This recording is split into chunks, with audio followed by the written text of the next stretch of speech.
Hey, what's up you guys, it's Ruthie and welcome back to my channel. In today's video we're going to go into chapter 18 of the game by Lindsay Miller, so I hope that you guys are ready for this video. This video may contain sensitive topics and foul language. If you do not wish to continue, I suggest you click off of the video now if you haven't warned. Chapter 18. Leah's parents were in agreement. She wasn't allowed to play the game any longer. They didn't give her a choice, and they didn't ask for her opinion, but Leah had done what they told her to for far too long. They talked about how dangerous it was to stay out late, to walk home alone, or to talk to strangers, but Ben had been at home. Leah could think of nothing that would keep her safe from whoever killed Ben. The killer had incapacitated him with latex before even trying to kill him. The allergic reaction was all over the news. The killer knew him. "We talked to Devin and Jim's parents," her father said on the way home from the therapist's office. He drove slower than he spoke, his fingers clenched around the wheel. "You're excused for 3 days. Try to focus on school and getting healthy." Like she wasn't right now. Her mom cleared her throat. "What your dad means is focus on yourself. Don't feel like you have to push yourself to do anything you don't want to do." It was high school. Students always had to push themselves. "I want to keep playing Assassins," Leah said. "I've been looking forward to it all year and planning for it, and we're raising money for Abby." "No," said her mom. "Absolutely not. Focus on yourself and school," her father said. If she let them know she didn't feel up to school, they'd just let her skip. Sure, yeah, that was how that would work. He didn't mention the deaths again after that, as if a maneuvering around them would keep the grief at bay. Her mom at least gathered her up in a hug and settled her on the couch with a blanket. They gathered in the living room, glued to the news in their phones, and her mom repeated every hour or so about what a tragedy it was. She didn't have access to the gossip-filled chats Leah did. Not everyone thought it was a tragedy. "What an idiot," one anonymous comment read. "What sort of linebacker loses a fight? The dude better be huge when they catch him." Ben Bernard was murdered, and still people found a way to twist it for laughs. The last murder in Lincoln had been 5 years ago, and it had been a family feud. Now there were 2 dead kids and dozens of rumors. Abby's death wasn't an accident. Ben had killed Abby, and this was revenge. Assassins was cursed. Leah was cursed. She stopped reading after that. She had spoken to the police for an hour the day after Ben's death, making sure her timeline lined up with everyone else's. She couldn't even blame them.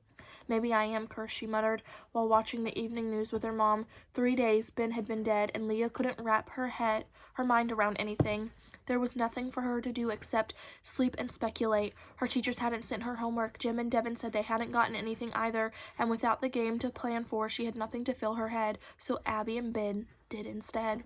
"Leah," her mom said with the sigh of an adult holding back, There's no such thing as curses." Still, Leah fiddled with her school agenda, flipping to the back of pages. "Abby was my target. Ben was my teammate. Abby Asher, Ben Bernard. She would get a kill in his name if it killed her." "Why on earth would a curse or a killer center their life around you?" her mom asked. "Correlation doesn't equal causation." That didn't totally apply, but Leah let her mom have it. "Devin's calling," Leah lied. "I'm going to talk to him." "Can we talk?" Leah texted him. When she got to her room, she laid back on her bed, her open agenda in one hand and her phone in the other. She ran a thumb across Abby and Ben's names, and the pencil smeared. Leah tossed the agenda aside. About anything. Devin's response buzzed in her palm. "Of course," he said, his voice quiet and low.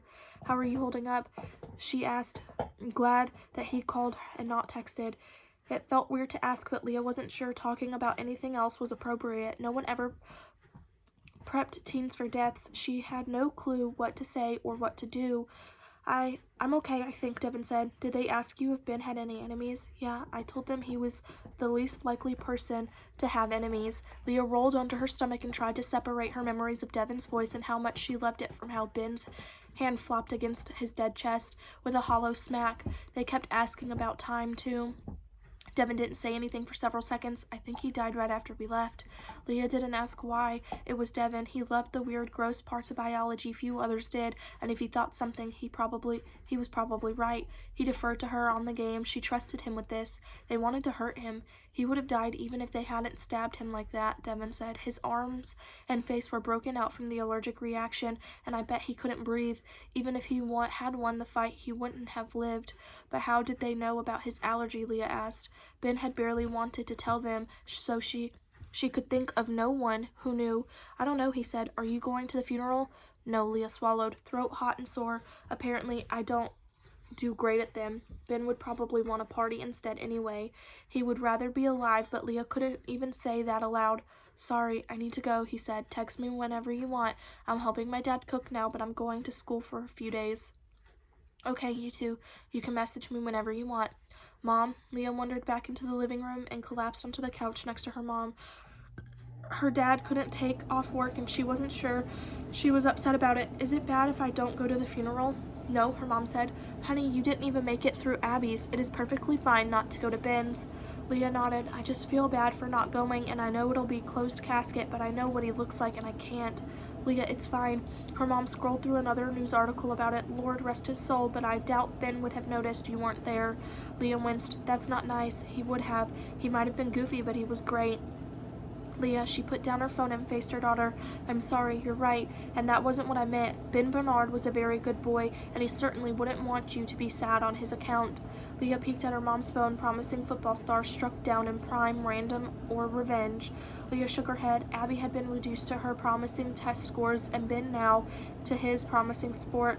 Are you sadder about Abby dying? Leah asked softly. I'm sad 2 very promising kids are gone, her mom said. I'm sad for them and what they could be, and for their parents, but what if Abby and Ben hadn't been promising? Let us look at the one bright thing that may come from this. Her mom picked up her phone again and wrapped her other arm around Leah's shoulders. Someone else might get Abby's scholarship now and go on to do great things they might not have had a chance to do otherwise. Abby would like that.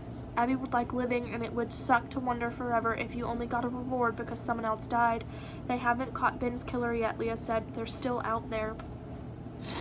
Wherever he is, I am sure the police are closing in on him, her mom said. She looked up, her gaze going from Leah's face to her clenched hands. Those families have been through enough. You're not a detective. They don't need someone stalking them and playing hero. But she already had stalked them. She knew nearly everything about Ben's daily schedule and daily lives of most of her classmates. Abby's death was an accident, but Ben's was intentional. How did they even know about his allergy? She wondered again. Her phone dinged and Leah jumped. It was the council. I have homework, Leah said too quickly and too loudly. I'm going to go do it. She dashed to her room before her mom could respond. Hello, assassins. The game is not canceled. The game is never canceled. All memorials, funerals, and graveyards are now off limits. The money collected will be split between the animal shelter and the Boys and Girls Club. Ben Bernard was one of us, but we are not of Lincoln High. It has no authority over us. Lincoln has no authority over us. The game continues no matter who tries to stop it. For every assassin who keeps playing, the council will donate $5 for every assassin taken out. The council will match the players' donations. Play for Abby and Ben. Win for them. Happy hunting, the council. That is the end of chapter 18. I will see you guys in the next video. Bye.